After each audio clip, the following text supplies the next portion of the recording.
Hey there, Jeffro, myPhoneMD in Mandeville. Just got back from the Best Buy. It is April 3rd, and you know what April 3rd means. April 3rd means iPad. So what I'm going to be doing real quick is a quick little unboxing here of the iPad. Just picked one up, ordered one through the pre-order program, and accidentally did it a day after they changed the ship date. So what we were looking at is having one on the 12th. Didn't know how much trouble it would be to go ahead and get one locally, but as you can see here, iPad fever wasn't really off the chain here in Covington. There was one other individual there, and they seem to have quite a solid stock. Talked to a shop there, played with it. A couple of things became evident about it very soon, but I figured the best thing to do would be to take the thing, open it up, and show you exactly what it is we're dealing with. So if you give me just a second, what I'm going to do is cut the plastic here on the Virgin iPad, of course. As you might have imagined, we've got a very white, very minimalistic style here on the box, manufactured and designed by Apple Computer Corporation in Cupertino. They had the 16, the 32, and the 64 gig model there. Of course, Wi-Fi doesn't come out till the end of the month. So what I'll probably be doing is working on this one, and when my pre-order comes in, I'll take it in and trade it out at the Apple Store for a Wi-Fi model. We got the plastic off. Let's see what's inside. All right, first thing you see here is the luxurious screen. Mr. Jobs says this device is magical. We're going to test his mettle in that regard.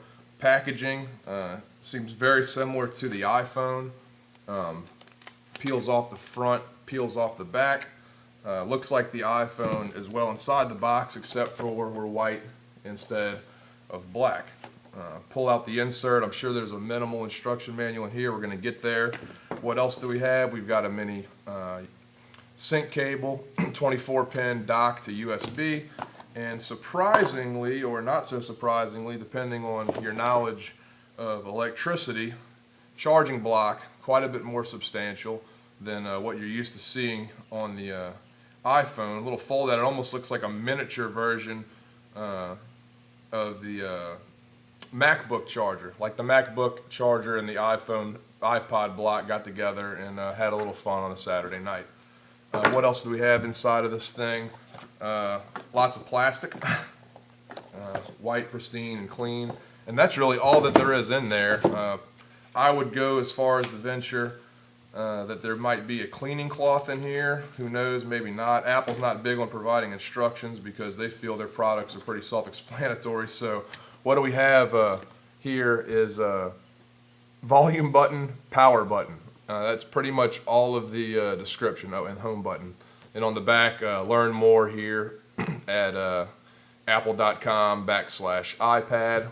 That's your user guide. So seems to me they think that it's intuitive enough that nobody really needs instructions. One thing that I asked the guys at Best Buy, and yes, there was an Apple specialist there. We were planning on getting some accessories, but in the words of the employee over there in the little mini Apple store, there was a crash or emergency landing of a plane that was carrying everything. They were unloading these off the truck as people were buying them, all three of us. I really think that the reason that we didn't see quite the response that you might think is that it was just confirmed a few days ago that they would have this at launch at Best Buy, and I guess that many of the citizenry don't follow the tech blogs. So let's go ahead and see what this thing looks like.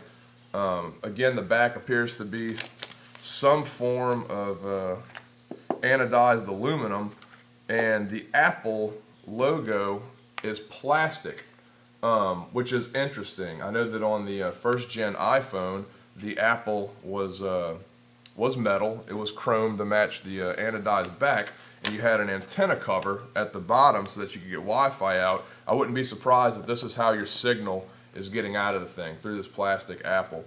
We're going to continue here to pull the plastic off of this guy. This is a 16 gig model.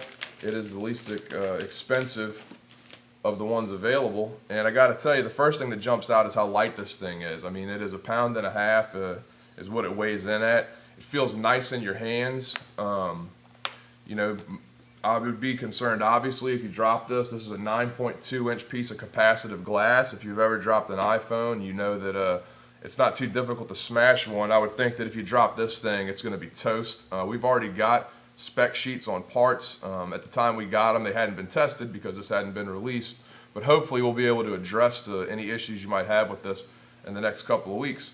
Power button is in the same configuration and arrangement as on the iPhone, as opposed to how it was on the touch models. Volume buttons are on the side, and then there's a toggle switch right here as well. I would have to guess that that's mute. Your speakers are in the bottom. I doubt that it's stereo, just considering that the placement of them isn't very close.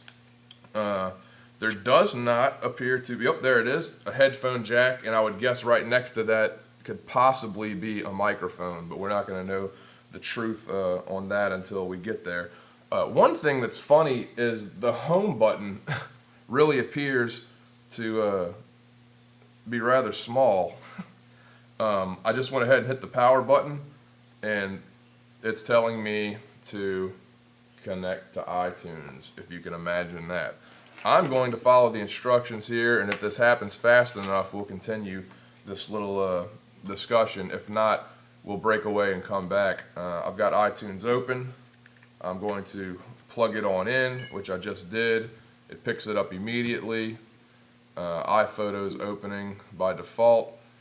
Let's see, iPad cannot be used because it requires iTunes version 9.1 or later. I should have expected that.